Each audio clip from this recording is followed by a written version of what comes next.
VD. Satheesan സർക്കാരിന്റെ UDF സർക്കാരിന്റെ ആദ്യ ഓണമാണെന്ന് പറയേണ്ടി വരും.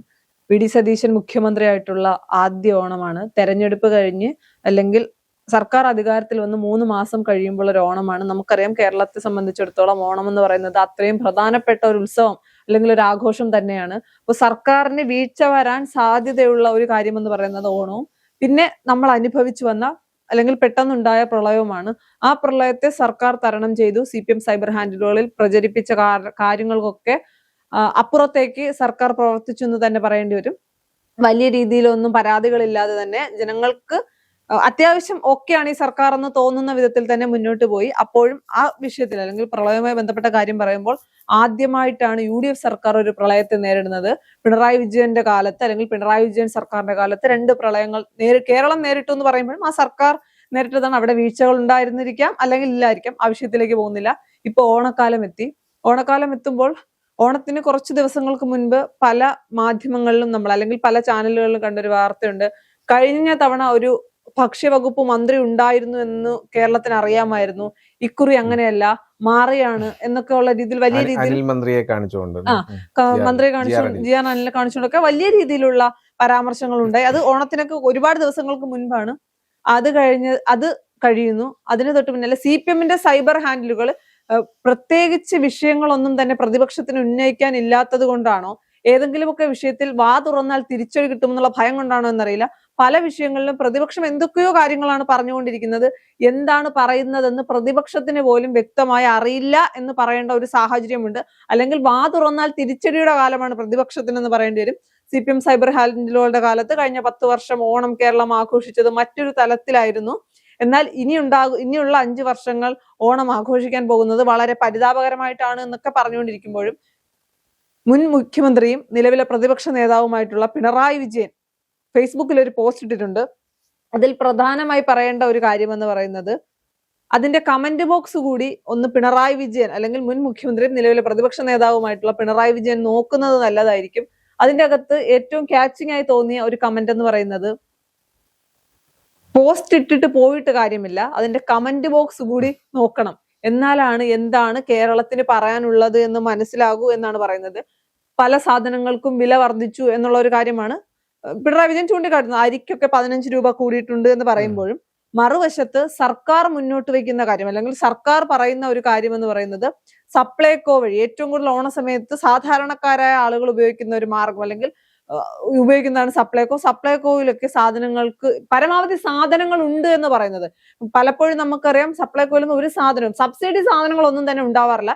എന്നാൽ ഇപ്പോൾ അങ്ങനെയല്ല, സബ്സിഡി സാധനങ്ങൾ പരമാവധി ഉണ്ട് എന്നും പല സാധനങ്ങളുടെയും വിലയിൽ കുറവ് വന്നിട്ടുണ്ട് എന്നും പറയുമ്പോൾ, ഭരണപക്ഷം ഒരു വശത്ത് അവരുടെ മഹിമയായി അത് ഉയർത്തിക്കാട്ടുമ്പോൾ അരിക്ക് 15 രൂപ കൂടിയെന്നും സാമ്പത്തികമായി കേരളത്തിന്റെ സ്ഥിതി മറ്റൊന്നാണ്, ഈ ഒരു അവസ്ഥയിൽ ജനങ്ങൾ ബുദ്ധിമുട്ടിലാണ് പോകുന്നത് എന്നും ഞാൻ അഭ്യർത്ഥിക്കുന്നു എന്ന് പറഞ്ഞുകൊണ്ട് പ്രതിപക്ഷ നേതാവ് ഫേസ്ബുക്കിൽ ഒരു പോസ്റ്റ് ഇടുമ്പോൾ അതിനകത്ത് പ്രധാനമായും മറ്റൊരു കമന്റ് കൂടിയുണ്ട്.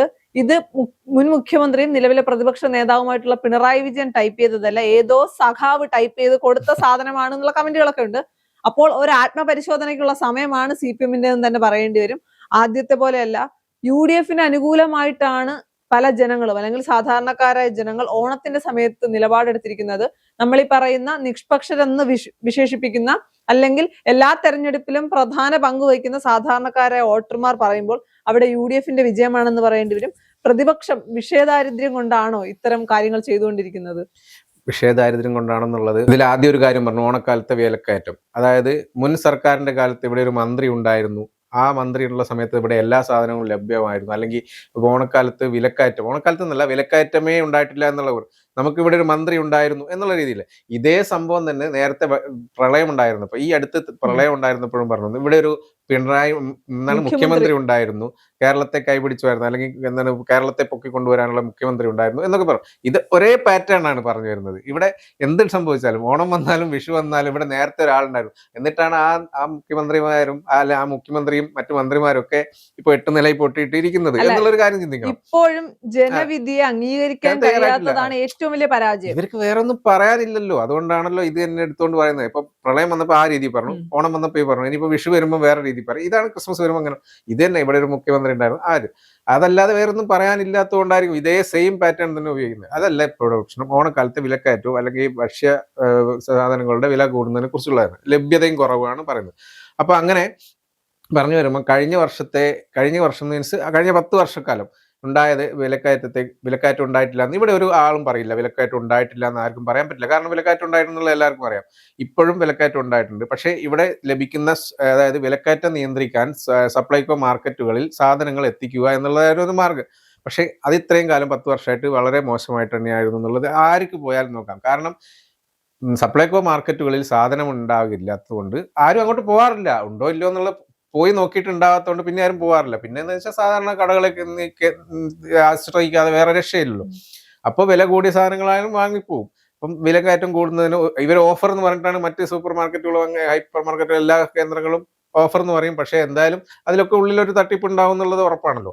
എന്തായാലും എന്നിട്ട് ആ രീതിയിലാണ് കാര്യം പോകുന്നത്. സപ്ലൈകോ മാർക്കറ്റുകളിൽ ആരും തിരിഞ്ഞു നോക്കാത്തൊരു അവസ്ഥയായിരുന്നു. സാധനം കാലിയായി, റാക്കൊക്കെ കാലിയായി കിടക്കുന്ന പല വാർത്തകളും നമ്മൾ മുൻ ഭരണകാലത്ത് കണ്ടതാണ്.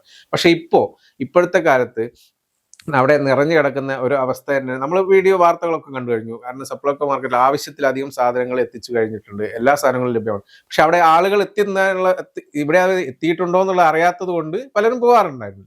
ഇനിയിപ്പോൾ ആൾക്കാർ വന്നു തുടങ്ങുന്നു, സാധനങ്ങൾ മേടിക്കുന്നു, വില കുറഞ്ഞിട്ടുണ്ടെന്നുള്ളത് വ്യക്തമായിട്ട് ഓരോരുത്തരും അവിടെ തന്നെ പറയുന്നുമുണ്ട്. കാരണം മുൻപത്തെക്കാളും വിലയില്ല, അതായത് പുറത്തുള്ള മാർക്കറ്റിലുള്ള സാധനങ്ങളെക്കാളും വില കുറവ് തന്നെയാണ് അവിടെ കിട്ടുന്നത് എന്നുള്ളതും വ്യക്തമായിട്ട് പറയുന്നുണ്ട്. ഇതിന്റെ ഇടയ്ക്ക് ഒരു സംഭവം പറഞ്ഞത് ഇന്നലെ അതായത് ആളുകൾ വിപണിയിലേക്ക് ഇറങ്ങി തുടങ്ങിയിട്ടേ ഉള്ളൂ, അതാണ് വരുന്നുള്ളൂ, അത് തിരക്ക് കൂടാനുള്ള സമയം. അപ്പൊ അതിന്റെ ഇടയ്ക്കാണ് ഒരു കാര്യം പറഞ്ഞത്. ഇന്നലെ നമ്മുടെ മുഖ്യമന്ത്രിയുടെ ഒരു സ്പീച്ച് കണ്ടിരുന്നു തോന്നുന്നു. അപ്പൊ അതിനകത്ത് പറയുന്നത് അതായത് നഗരങ്ങളിലൊക്കെ അതായത് റോഡിലേക്ക് ഇറങ്ങാൻ പറ്റുന്നില്ല, ബ്ലോക്കാണ്. കാരണം ട്രാഫിക് ബ്ലോക്ക്. കാരണം എന്താണെന്ന് വെച്ചാൽ ആളുകളൊക്കെ കൂടി പിന്നെ സാധനങ്ങൾ വാങ്ങാൻ വേണ്ടിയിട്ട് റോഡിലേക്ക് ഇറങ്ങിയിരിക്കുകയാണ്. കാരണം ഈ റോഡിലേക്ക് ഇറങ്ങിയത് എന്തുകൊണ്ടാണ്? ആൾക്കാർക്ക് ആവശ്യമായ പണം കൊടുത്തു കഴിഞ്ഞു. അതായത് സർക്കാർ ഉദ്യോഗസ്ഥർക്ക് ബോണസ് അല്ലെങ്കിൽ അഡ്വാൻസ് അങ്ങനെയുള്ള എല്ലാം കൊടുത്തു കഴിഞ്ഞു. അതുകൊണ്ട് ജനങ്ങളിലേക്ക് പണം എത്തിക്കഴിഞ്ഞു, പെൻഷൻ എല്ലാം കൊടുത്തു കഴിഞ്ഞു. പിന്നെ ആവശ്യത്തിനുള്ള സാധനങ്ങൾ, ഭക്ഷ്യ സാധനങ്ങളൊക്കെ എത്തിച്ചു കൊണ്ടിരിക്കുന്നു. ഒരു 1-2 ദിവസം ഡിലേ ഉണ്ടായിരുന്നു, അത് വേറൊരു കാര്യം, അതവിടെ പറയാം. അതിനു മുമ്പ് ഈ കാര്യം ഇന്നലെ മുഖ്യമന്ത്രി പറഞ്ഞ കാര്യം പറയാം. അതുകൊണ്ട് റോഡ് നിറയെ തിരക്കണം, ആൾക്കാരൊക്കെ ഇറങ്ങിയിട്ട് സാധനങ്ങൾ വാങ്ങാൻ വേണ്ടിയിട്ട് ഇറങ്ങിയിരിക്കണം. എല്ലാവരും ഹാപ്പിയാണ്. കാരണം സാധനങ്ങൾ വാങ്ങാൻ വേണ്ടി അതായത് ഇതെങ്ങനെ പൈസ കൊടുത്ത് വാങ്ങും, പൈസ കയ്യില്ലെങ്കിൽ എങ്ങനെ വാങ്ങും എന്നുള്ളൊരു ചിന്തയുണ്ടായിരുന്നു. അത് മാറി എന്നാണ് മുഖ്യമന്ത്രി പറയുന്നത്. പൈസ ധന പ്രശ്നങ്ങൾ ഉണ്ടെങ്കിലും, സാമ്പത്തിക പ്രശ്നങ്ങൾ ഉണ്ടെങ്കിലും, കടം വാങ്ങിയിട്ടാണെങ്കിലും ജനങ്ങളുടെ കയ്യിൽ പണം എത്തിച്ചു. അത് എന്തുകൊണ്ടാണ്? പക്ഷേ ഇതുകൊണ്ട് വേറെ പ്രശ്നമൊന്നുമില്ല, ഇത് എനിക്ക് തിരിച്ച് ഗവൺമെന്റിലേക്ക് വരും എന്നുള്ള ഒരു കാര്യം കൂടി വരും. നമ്മുടെ കയ്യിലുള്ള പണം നമ്മൾ ചെലവാക്കുന്നത് പൊതു ആവശ്യത്തിനാണ്. അല്ലെങ്കിൽ നമ്മളിപ്പോ ബസ്സിൽ ഉപയോഗിച്ചാലും എങ്ങനെ ഉപയോഗിച്ചാലും അത് തിരിച്ച് GST വഴി സർക്കാരിലേക്ക് എത്തും, അല്ലെങ്കിൽ നികുതി പണമായി തിരികെ കിട്ടും, അതുകൊണ്ട് നൽകുന്നു എന്നൊക്കെ മുഖ്യമന്ത്രി പറഞ്ഞു. അതെ, ഇപ്പോഴത്തെ കാലത്ത് ഒരാൾക്ക് കയ്യിൽ പണം ഉണ്ടെങ്കിൽ എന്തായാലും വെറുതെ വീട്ടിലിരിക്കുന്ന പരിപാടി ഓണക്കാലത്ത് ആരും ഉണ്ടാവില്ല. എന്തായാലും ഒന്ന് പുറത്തു പോകും, ഡ്രസ്സ് വാങ്ങിക്കും, അരി മേടിക്കും, സാധനങ്ങൾ, പൂക്കളം ഇടും. ഓണാഘോഷം എന്ന് പറഞ്ഞാൽ പണ്ടത്തെ പോലെയൊന്നല്ല. ഇപ്പൊ അങ്ങനെ ലാവിഷ് മീൻസ് എല്ലാവിധ ആഘോഷവും ഉണ്ട്. പൂക്കളം, പാട്ട്, സദ്യ എന്ന് പറയേണ്ട എല്ലാ പരിപാടിയും ഉണ്ട്. അതിനൊക്കെ ആൾക്കാർ പണം ചെലവഴിച്ചുകൊണ്ടിരിക്കുന്നു. മൊത്തത്തിൽ മുഖ്യമന്ത്രി പറഞ്ഞ കാര്യം തന്നെയാണ്, എല്ലായിടത്തും തിരക്കാണ്. അത്തം തുടങ്ങി അന്ന് മുതൽ തിരക്കാണ്. റോഡിലേക്ക് ഇറങ്ങാൻ ഭയങ്കര ബുദ്ധിമുട്ടാണ്, ട്രാഫിക് ബ്ലോക്ക് ഉണ്ട്, ഒക്കെ ഉണ്ട്. എല്ലാവരും പുറത്തിറങ്ങുന്ന സമയമാണ്. അപ്പൊ അതുകൊണ്ട് തന്നെ ഓരോരുത്തർ ഇറങ്ങുന്നു. അറ്റ്ലീസ്റ്റ് പുറത്തിറങ്ങുന്നതിന് ഈ ട്രാഫിക് ബ്ലോക്ക് കൊണ്ട് ഡീസൽ അടിക്കുന്നതും പെട്രോൾ അടിക്കുന്നതിന്റെ അതിന്റെ ഒരു അറിയാലോ, അതിന്റെ ഒരു നികുതി കിട്ടുന്നതും, ഇങ്ങനെ നികുതി കിട്ടുന്നത് കൂടെ സർക്കാരിന് ഗുണം തന്നെയാണ്. അപ്പൊ മുഖ്യമന്ത്രി പറഞ്ഞത് ഇത്രയേ ഉള്ളൂ, നമ്മൾ പണം കൊടുത്തു എന്നുള്ളതാണ്, അത് അവർ ചെലവഴിക്കുന്നതിലൂടെ നമുക്ക് തന്നെ നേട്ടം ഉണ്ടാകുന്നു, നികുതിയായിട്ട് വരുന്നു. അപ്പൊ അത് അവരുടെ സന്തോഷം കാണുന്നു, അവരുടെ ഓണം നന്നായിട്ട് ആഘോഷിക്കുന്നു എന്നുള്ളൊരു കാര്യം പറഞ്ഞു. അപ്പൊ അതിന്റെ ഇടയ്ക്ക് ഇങ്ങനെ പറയുന്ന ഒരു ഭാഗം, ഇതിനിടയ്ക്ക് പറഞ്ഞ ഒരു ഭക്ഷ്യമന്ത്രി നമ്മുടെ പുതിയ അനൂപ് ജേക്കബ് പറഞ്ഞിരിക്കുന്ന ഒരു കാര്യം, ഇതിനകത്തുള്ള ഒരു ആരോപണം ഇതാണ്, സാധനങ്ങളില്ല, വിലക്കുറവാണെന്ന്. പക്ഷെ സാധനങ്ങളുടെ വില കുറയ്ക്കാൻ വേണ്ടിയിട്ട് സപ്ലൈകോയിൽ സാധനങ്ങൾ എത്തിച്ചിട്ടില്ല എന്നും പിന്നെ സൗജന്യ കിറ്റുകളുടെ വിതരണം നടത്തിയിട്ടില്ല എന്നുമാണ് പറഞ്ഞിട്ടുണ്ടായിരുന്നത്. പക്ഷെ ഇത് രണ്ടും ചെയ്തിട്ടുണ്ട് എന്നുള്ളതാണ് ഇന്നലെ കഴിഞ്ഞ ദിവസം വ്യക്തമായിട്ട് ഭക്ഷ്യമന്ത്രി പറഞ്ഞത്. അതിനകത്ത് ഏറ്റവും പ്രധാനപ്പെട്ട ഒരു ആരോപണം എന്ന് പറഞ്ഞു കഴിഞ്ഞാൽ അരിയുടെ വില കൂടിയതാണ്. അരിയുടെ 15 രൂപ കൂടിയെന്ന്, അതായത് 10 രൂപ കൊടുത്തത് ഇപ്പൊ 26 രൂപയ്ക്ക് കൊടുക്കുന്നു പറഞ്ഞു. അതിനൊരു വ്യക്തമായ കാരണം അനൂപ് ജേക്കബ് പറയുന്നുണ്ട്. അന്ന് കേന്ദ്ര സർക്കാരിന്റെ ഒരു പദ്ധതി പ്രകാരമുള്ള ഒരു പ്ലാൻ പ്രകാരമുള്ള ഒരു അരിയാണ് 10 ഉണ്ടായിരുന്നത്. അത് 10 ഇപ്പോഴും കൊടുക്കുന്നുണ്ട്. പക്ഷെ അതിന്റെ വിഹിതം കുറച്ചു കേന്ദ്ര സർക്കാർ. അപ്പം വിഹിതം കുറയ്ക്കുമ്പോൾ നമുക്കത് മുഴുവനായിട്ട് കൊടുക്കാൻ പറ്റില്ല എന്ന് പറയുന്നു. അപ്പൊ അതുകൊണ്ട് അതിന് ഇത്ര കിലോയെ കൊടുക്കാൻ പറ്റുള്ളൂ എന്നുള്ളൊരവസ്ഥയായി. ബാക്കി കൊടുക്കുന്നത് വേറൊരു തരം അരിയാണ്, അത് വേറൊരു പദ്ധതിയിൽപ്പെട്ട അരിയാണ്, അതിന് 26 രൂപയാണ്. എങ്കിലും 26 രൂപയ്ക്കും 10 രൂപയ്ക്കും കിട്ടുന്നത് അല്ലാതെ 50 രൂപയും 55 രൂപയാണ് മറ്റു പുറത്തുള്ള മാർക്കറ്റുകളിൽ അരിക്ക്. ഒരു നല്ല അരി കിട്ടണമെങ്കിൽ 50 അതിന് മുകളിൽ വരും. അപ്പൊ അങ്ങനെയുള്ള ഒരു അവസ്ഥയിൽ അത് 26 കിട്ടുന്നതും കുഴപ്പമില്ല, നല്ല അരിയായിരിക്കും, നല്ല ഭക്ഷണമായിരിക്കും, അതാണ് അങ്ങനെയുള്ള ഒരു ഇത് കിട്ടുന്നത് തന്നെയാണല്ലോ ഒരു സന്തോഷകരം. എങ്കിലും അത് എത്തിക്കുന്നുണ്ട് എന്നുള്ളൊരു കാര്യവും. പിന്നെ സൗജന്യ കിറ്റ് കിട്ടിയില്ല എന്ന് പറഞ്ഞിട്ടുണ്ടായിരുന്നു, അതൊക്കെ കൃത്യമായിട്ട് എണ്ണ സഹിതം അപ്പോൾ ഈ മന്ത്രി വളരെ വ്യക്തമായിട്ട് പറഞ്ഞിട്ടുണ്ട്. ആദ്യത്തെ 2 ദിവസം ഒരു ഡിലേ ഉണ്ടായിരുന്നു, പക്ഷേ എല്ലാ സ്ഥലങ്ങളിലും എത്തിച്ചു കഴിഞ്ഞു. ഇത് മാത്രമല്ല, ഇത് പെട്ടെന്ന് തീർക്കുന്നില്ല, ഓഗസ്റ്റ് 31-ാം തീയതി വരെ വിതരണം ചെയ്യാനുള്ള പ്ലാൻ ഉണ്ട്. കാരണം ഓണത്തിന് മുമ്പ് എല്ലാവർക്കും ചിലപ്പോൾ വാങ്ങാൻ പറ്റില്ല, അപ്പൊ ഓഗസ്റ്റ് 31 വരെ വിതരണം ചെയ്യാനുണ്ട്. സാധനം അവിടെ എത്തിയിട്ടുണ്ട് എന്നുള്ള ഒരു ഉറപ്പ് കാണിച്ചിട്ടുണ്ട്. അതാണല്ലോ പ്രധാനം, വാങ്ങേണ്ടവർക്ക് വാങ്ങിക്കാം. CPM ഇപ്പോഴും മനസ്സിലാക്കേണ്ടത്, അല്ലെങ്കിൽ LDF മനസ്സിലാക്കേണ്ടത്, 10 വർഷം ഇത്രയും നന്നായി സിസ്റ്റത്തെ കൊണ്ടുപോയിട്ടുണ്ടെങ്കിൽ, വെൽ ഓർഗനൈസ്ഡ് അല്ലെങ്കിൽ എല്ലാ കാര്യവും വ്യക്തമായി ഓർഗനൈസ് ചെയ്ത് പോയ സർക്കാർ ആയിരുന്നു കഴിഞ്ഞ 10 വർഷത്തേതെന്ന് പറയുമ്പോൾ, അങ്ങനെയാണെങ്കിൽ ഇവർ എങ്ങനെയാണ് പ്രതിപക്ഷത്ത് പോയത് എന്നൊരു ചോദ്യമുണ്ട്. ഒന്നാമത്തെ കാര്യം, അങ്ങനെയാണെങ്കിൽ ഒരിക്കലും ജനങ്ങൾ എതിരായിട്ട് വോട്ട് ചെയ്യില്ലല്ലോ. ഇല്ല. പിന്നെ കിറ്റ് നൽകിയതും കിറ്റിന്റെ പേരിൽ അന്ന് തട്ടിപ്പ് നടന്നതും അല്ലെങ്കിൽ അഴിമതി ആരോപണങ്ങളൊക്കെ കേരളം കണ്ടതാണ്. അപ്പൊ ഇത്തരം കാര്യങ്ങൾ പറയുമ്പോൾ, പ്രത്യേകിച്ച് ഒരു പ്രതിപക്ഷ 10 വർഷം മുഖ്യമന്ത്രി, അതിനു മുൻപ് പാർട്ടിയുടെ പദവി വഹിച്ചത് പോട്ടെ, 10 വർഷം കേരളത്തിന്റെ മുഖ്യമന്ത്രിയായിരുന്ന ഒരാൾ, ഇപ്പോ കേരളത്തിന്റെ പ്രതിപക്ഷ നേതാവായ ഒരാൾ സഖാക്കൾ പറയുന്ന അല്ലെങ്കിൽ സഖാക്കൾ ക്യാപ്സ്യൂൾ വിതരണം ചെയ്യുന്നത് പോലെ ഫേസ്ബുക്കിൽ പോസ്റ്റ് ഇടുമ്പോൾ പിണറായി വിജയൻ എന്ന വ്യക്തിയുടെ നിലവാരം എത്രത്തോളം ഇടിഞ്ഞു എന്ന് അദ്ദേഹം അത് മനസ്സിലാക്കണം. അതുപോലെ തന്നെ ആരോപണങ്ങൾ ഉന്നയിക്കാൻ ഇവർക്ക് മുന്നിൽ ഒരുപാട് വിഷയങ്ങളുണ്ട്. അതിലൊന്നും തൊടാതെ അനാവശ്യമായിട്ടുള്ള ആരോപണങ്ങൾ ഉന്നയിച്ചാൽ ഇത് തിരിച്ചടിയാകും എന്നുള്ള കാര്യത്തിൽ യാതൊരു സംശയമില്ല. ഇത് ഇവർക്ക് ഒരു തരത്തിലും ഗുണം ചെയ്യാൻ പോകുന്നില്ല. പക്ഷെ അത് വേറെ കാര്യം, ഈ ഒരു സാഹചര്യത്തിൽ എന്തെങ്കിലും ഒരു പ്രതികരണം നടത്തിയില്ലെങ്കിൽ ഉറങ്ങിയിരിക്കാൻ പറ്റില്ലല്ലോ എന്നുള്ളൊരു സാധനമാണ്.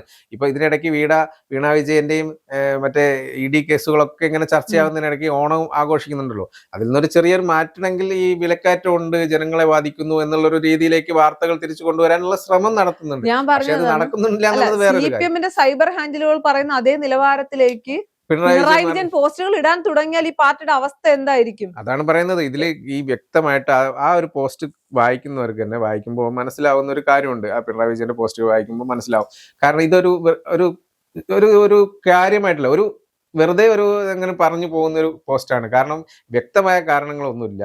വിലക്കയറ്റം കൂടുന്നുണ്ട് അല്ലെങ്കിൽ വില കൂടുന്നുണ്ട്, മറ്റേ വ്യക്തമായിട്ട് എന്തെങ്കിലും ഒരു തെളിവ് അങ്ങനത്തെ ഒരു സംഭവം ഒന്നും പറയുന്നില്ല.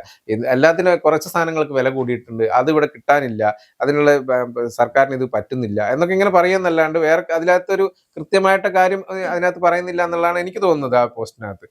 എന്തായാലും ഇങ്ങനെ കൊണ്ട് കാര്യമില്ല. ഇതും വീണ്ടും ഓരോ തിരിച്ചടികൾ ഇങ്ങനെ വാങ്ങിക്കാനായിട്ട് CPM അത് ഓരോ തിരിച്ചടികളായി മാറുകയാണ്. തന്നെയാണ് CPMന്റെ കുഴി തോണ്ടിക്കൊണ്ടിരിക്കുന്നതെന്ന് പറയേണ്ടി വരും.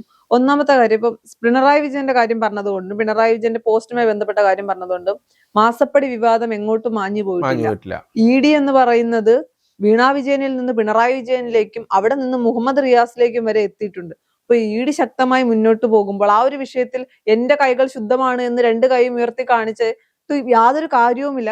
കാര്യങ്ങൾ ഏത് ദിശയിലേക്കാണ് പോകുന്നതെന്ന് ജനങ്ങൾക്ക് പോലും മനസ്സിലായിട്ടുണ്ട്. പിന്നെ മറുവശത്ത് LDFും CPM ഒക്കെ പരാജയത്തിന്റെ അങ്ങേ അറ്റത്തെ അവസ്ഥയിലാണ്. തിരിച്ചു വരാൻ ഇനി ആകുമോ, കൈകാലിട്ടടിക്കുന്ന ഒരു സാഹചര്യത്തിൽ നിന്നുകൊണ്ട്, അല്ലെങ്കിൽ തിരിച്ചു വരവിന് ഇനി സാധിക്കുമോ എന്ന് ചിന്തിച്ചുകൊണ്ട് നിൽക്കുന്ന ഒരു സമയം ഈ പിണറായി വിജയൻ എന്ന് പറയുന്ന മനുഷ്യനിൽ നിന്ന്, കാര്യം അദ്ദേഹത്തിന് ആരോഗ്യ പ്രശ്നങ്ങളൊക്കെ നിരവധിയുള്ള ഈ മനുഷ്യൻ വേണം ഇനി പാർട്ടിയെ തിരികെ കൊണ്ടുവരാൻ എന്ന് പറയുന്ന ആശങ്ക നിലനിൽക്കുമ്പോൾ ഇത്തരം പോസ്റ്റുകൾ ഇട്ട് സ്വന്തം നിലവാരത്തെ തന്നെ താഴ്ത്തുന്ന, അല്ലെങ്കിൽ എത്രത്തോളം നിലവാരം ഉണ്ടെന്ന് ജനങ്ങൾക്കറിയാം, എന്നിരുന്നാൽ പോലും സ്വന്തം നിലവാരത്തെ വീണ്ടും വീണ്ടും വീണ്ടും താഴ്ത്തി കിട്ടുന്ന മനോഭാവമായി മുന്നോട്ട് പോകാനാണ് പിണറായി വിജയന്റെ ഉദ്ദേശമെങ്കിൽ അതൊരിക്കലും അണികൾക്ക് സഹിക്കാൻ പറ്റില്ല. തിരുത്താൻ ഇവരാദ്യം മനസ്സിലാക്കേണ്ടത് 10 വർഷം ഭരിച്ചതിന്റെ അല്ലെങ്കിൽ ആ ഭരണം അത്രത്തോളം പരാജയപ്പെട്ടത് കൊണ്ടാണ് ഇവരൊക്കെ തോറ്റത്. അത് അംഗീകരിച്ചുകൊണ്ട് ആവശ്യത്തിന് പ്രതിപക്ഷത്തിന് ആരോപണം ഉന്നയിക്കുക, പ്രതിപക്ഷത്തിന് തെറ്റൊന്നും ഞാൻ പറയുന്നില്ല, പക്ഷെ അനാവശ്യ ആരോപണങ്ങൾ ഉന്നയിച്ച് സ്വന്തം നിലവാരം തകർക്കാതിരിക്കുക.